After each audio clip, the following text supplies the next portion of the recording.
그 네크의 철심 조정, 릴리프 조정을 맞추셨다면은 그 다음에 해야 될 게 이제 줄 높이 조정하는 겁니다. 줄 높이는 그 이쪽 보시면 아시겠지만 브릿지에서 보통 조정을 하게 돼 있는데요. 줄 높이에 대해서 조정하기 전에 그 알아둬야 될 게 그 네크의 핑거보드에 대해서 한번 설명을 해드릴게요. 이쪽에 와서 보시면은 그 핑거보드가 이 플랫이 박혀 있는 이걸 갖다 핑거보드라고 하는데 이렇게 똑바로 평평한 것이 아니라 약간 이렇게 굴곡이 져 있거든요. 굴곡이 져 있는데 그 이유가 그 연주하기 편하도록 하기 위해서 그 굴곡이 졌습니다. 그래서 예전에는 더 뭐랄까 이렇게 더 굴곡을 많이 줬는데 현대로 오면서 좀 많이 평평해지고 있는 상태입니다. 이 그림을 한번 봐주세요. 보시면은 그 1번 같은 경우는 원 작고 2번은 훨씬 크고 3번은 아주 훨씬 더 크게 됩니다. 그래서 그거에 따라서 이쪽을 자르게 됐을 때 평평한 정도도 달라지게 되는 건데요. 1번 같은 경우는 그 펜더사에서 나오는 빈티지 모델들, 옛날 모델들이 많이 사용했던 방식으로서 7.25인치, 그러니까 184mm 정도 되거든요, 반지름이. 그래서 그 정도 되고요. 그다음에 요거는 깁슨 쪽에서 사용했던 12인치 정도 되는 겁니다. 12인치면은 미리수로는 305mm거든요. 그 정도 된 거고, 이 3번 같은 게 요새 평평하게 나오는 게 사실 많이 요즘 시대에 나오는 기타들이 많이 이런 식으로 나오는데요. 그 15 정도 됩니다. 그래서 406 정도 미리 정도 반지름이 돼서 훨씬 더 평평합니다. 그거에 따라서 줄 높이도 좀 달라지게 되겠는데요. 아무래도 이렇게 굴곡이 많이 진 모델들은 이쪽 브릿지에서도 그거에 따라서 이렇게 해주는 게 보통 정석입니다. 제가 한번 해보도록 하겠습니다.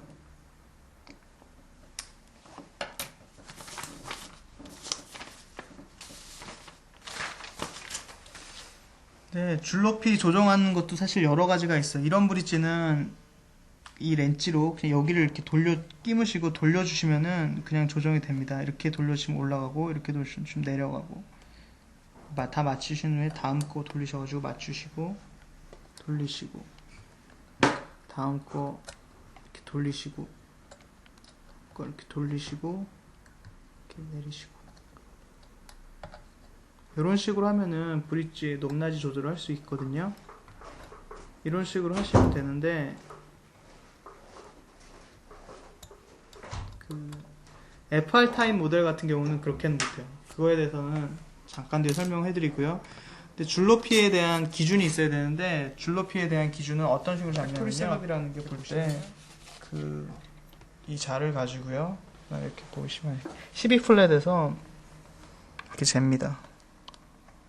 네, 그러면은 지금 같은 경우 거의 6번에서 2.0 정도 나오거든요.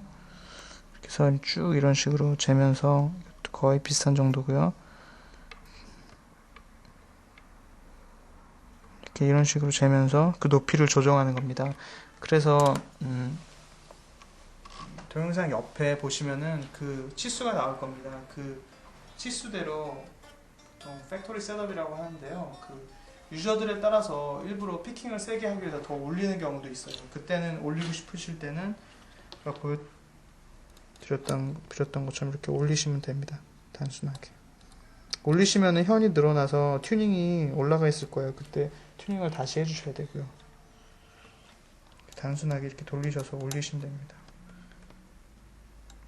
꼭 옆에 제시되어 있는 그 높이만큼 할 필요는 없는데요. 그 정도가 가장 치기 편하고 일상적으로 많이 쓰이는 정도거든요. 그 정도에서 아마 세팅을 하시면 될 것 같습니다. 베이스는 제가 베이스 한번 해보겠습니다.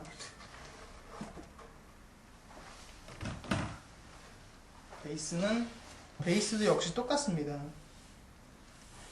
베이스 근데 맞는 치수의 렌치를 찾으셔가지고요, 대고 똑같이 올리시거나 내리시면 됩니다.